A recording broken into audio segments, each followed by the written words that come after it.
Hello दोस्तों, कैसे हैं आप लोग। आई होप आप सब अच्छे होंगे। मैं एक बार फिर आ गई हूँ अनोखी सास के अंतिम भाग के साथ। तो चलिए बिना किसी देरी के कहानी को शुरू करते हैं। मालती जी और हंसिका की बहस जोरों पर थी और 45 मिनट हो गए थे।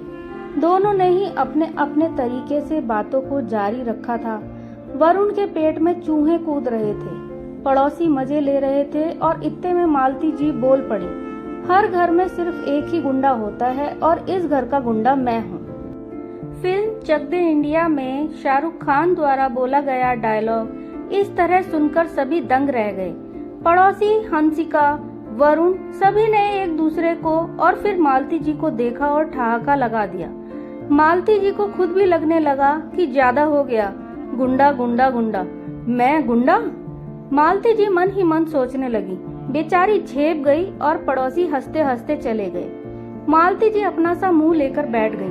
हंसिका ने किचन में सब साफ किया और फिर आ गई मालती जी के लिए फ्रेश चाय लेकर।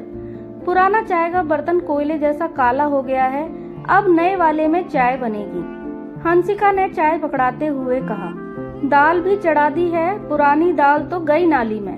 हंसिका ने अपनी बात पूरी की।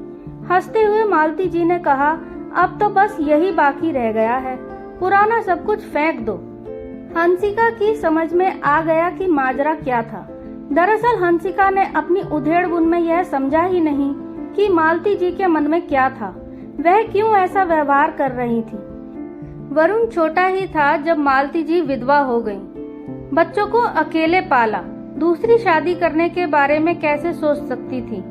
मालती जी ने अपना साथी सिनेमा को ही बना लिया।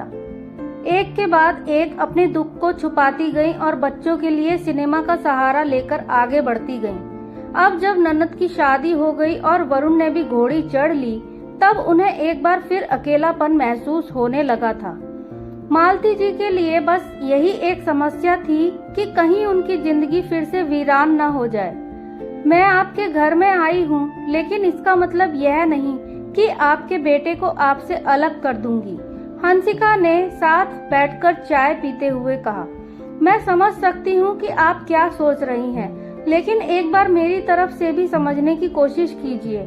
मैं भी ऑफिस और घर के काम के बीच दबी जा रही हूँ। जब से आई हूँ आपके मुंह से प्यार भरा एक शब्द नहीं सुना।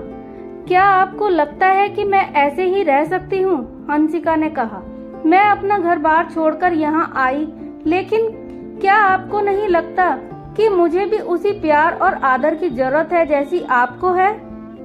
वरुण को आप मेरे साथ अकेले समय बिताने नहीं देती, देर रात कर उसे लेकर फिल्में देखती रहती हैं। क्या मुझे यह अच्छा लगता होगा? आज हंसिका अपने दिल की बात मालती जी से कह रही थी। नहीं, मैंने जो किया गलत किया। मैं नहीं समझ पा रही थी कि तुम्हारे आने के बाद मेरी जिंदगी कैसी हो जाएगी। मैं बस नहीं चाहती थी कि मेरा वजूद सिर्फ उस टीवी की तरह हो जाए जिसे लोग अपने एंटरटेनमेंट के लिए इस्तेमाल करते हैं। मैं बस पता नहीं क्या सोच रही थी। खुद मैं भी शर्मिंदा हूँ बेटी, मैं ऐसी नहीं हूँ। फिल्मी जरूर हूँ, लेकिन फिल्मी सास नहीं हूँ। मालती जी ने आंखों में आंसू भरकर कहा, चलिए आज मैं और आप दोनों ही इस रिश्ते को दोबारा शुरू करते हैं, फिर से फिल्मी बन जाते हैं। मैं और आप दोनों ही कुछ खास करते हैं। हंसिका ने कहा, क्या खास करेंगे हम? मालती जी ने पूछा। स्त्री 2 लगी है, चलिए दोनों स्त्रियां फिल्म देखकर आ जाएं।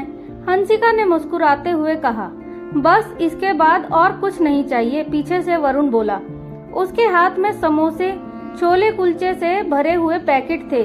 उनकी महक से पूरा घर भर गया। दोनों लोग काम न करो, ठंडे हो जाओ और गर्मा गर्म नाश्ता करो।